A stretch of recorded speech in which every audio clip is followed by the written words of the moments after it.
শত শত আলোকবর্ষ দূরে থাকা কোনো জগৎকে কিভাবে চেনা যায়, মানে তার বায়ুমণ্ডল, তার গঠন, তার ইতিহাস? উত্তরটা শুনলে হয়তো একটু অবাক হবেন।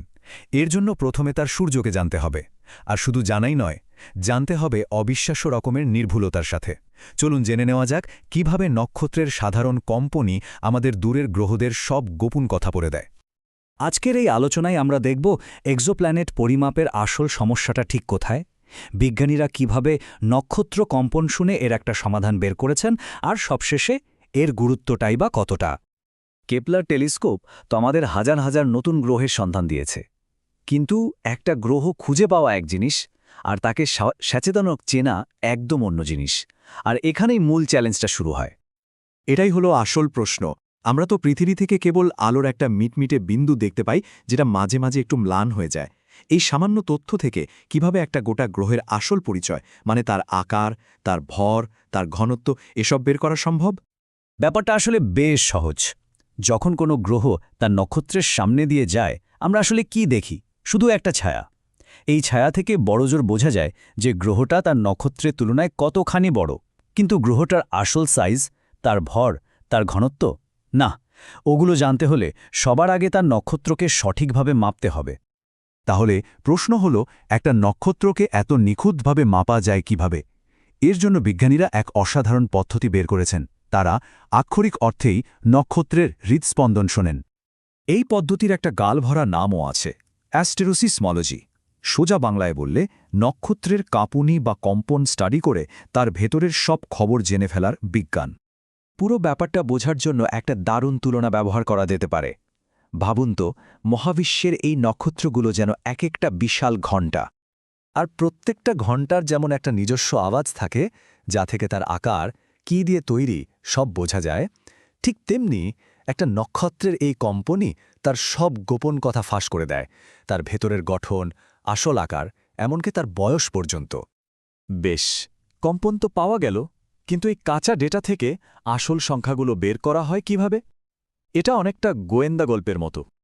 আর এই জটিল গোয়েন্দাগিরির জন্য বিজ্ঞানীদের হাতে আছে একটা অসাধারণ টুল। এর নাম বাস্তা, যার পুরো কথাটা হল বেসিয়ান স্টেলার অ্যালগরিদম। এটাই তাদের ডিজিটাল গোয়েন্দা। তো এই বাসটা কাজ করে কিভাবে? আচ্ছা, ধরুন কারো কাছে একটা অজানা ঘণ্টার শব্দ আছে, সে কি করবে? বাসটা ঠিক এটাই করে। প্রথমে কেপলার থেকে পাওয়া নক্ষত্রের আসল কম্পনের ডেটাটা নেয়, এরপর কম্পিউটারকে দিয়ে লক্ষ লক্ষ ভার্চুয়াল ঘণ্টার মডেল বানায়, মানে বিভিন্ন ভর, বরস আর উপাদানের নক্ষত্রের মডেল। আর শেষে আসল কম্পনের সাথে প্রত্যেকটা মডেলের কম্পন মিলিয়ে দেখে। যে মডেলটা একদম পারফেক্টলি ম্যাচ করে, ব্যাস, সেটাই হলো আমাদের নক্ষত্রের আসল পরিচয়। এত খাটুনের পর, এত জটিল প্রক্রিয়ার পর ফলাফলটা কি দাঁড়ালো? বিজ্ঞানীরা ২৩টা গ্রহের নক্ষত্রকে বিশ্লেষণ করে যা পেলেন, তা এক কথায় অসাধারণ। শুধু একটা সংখ্যা বলি, নক্ষত্রগুলোর ব্যাসার্ধ মাপার ক্ষেত্রে ভুলের পরিমাণ কত ছিল জানেন? মাত্র 1.2%। এটা এক অবিশ্বাস্য লেভেলের প্রিসিশন। আর শুধু ব্যাসার্ধই না, দেখুন অন্যান্য মাপগুলো কি দারুণ নিখুঁত। যেমন ভরের ক্ষেত্রে অনিশ্চয়তা মাত্র 3.3%। এমনকি একটা নক্ষত্রের বয়স, যেটা বের করা ভীষণ কঠিন, সেটাও 14% নির্ভুলতার সাথে জানা গেছে। এই গবেষণার লেখকরা নিজেরাই কিন্তু বলছেন যে এটা এখন পর্যন্ত পাওয়া সবচেয়ে নিখুঁত আর একইভাবে মাপা এক্সোপ্ল্যানেট হোস্ট নক্ষত্রের একটা ক্যাটালগ। এই ডেটা থেকে আরও একটা ইন্টারেস্টিং ব্যাপার বেরিয়ে এসেছে। দেখা যাচ্ছে এই তালিকায় থাকা বেশিরভাগ নক্ষত্রই আমাদের সূর্যের চেয়ে বেশ বয়স্ক। অনেকের বয়স তো 6 বিলিয়ন বছরেরও বেশি। ভাবা যায়? এটা কিন্তু অন্যান্য সৌরজগতের ইতিহাস নিয়ে আমাদের নতুন করে ভাবতে বাধ্য করে। তো এত সব নিখুঁত মাপঝোঁকের আসল মানেটা কি? কেন এটা এত গুরুত্বপূর্ণ? চলুন এবার সেটাই দেখা যাক। ব্যাপারটা খুব সোজা। নক্ষত্রকে না জানলে গ্রহকে চেনা যায় না। এই নিখুঁত ডেটা দিয়েই আমরা একটা গ্রহের আসল ব্যাসার্ধ মাপতে পারি, তার আসল ভর জানতে পারি, আর সবচেয়ে বড় কথা, আমরা পুরো একটা সৌরজগতের বয়স জানতে পারি।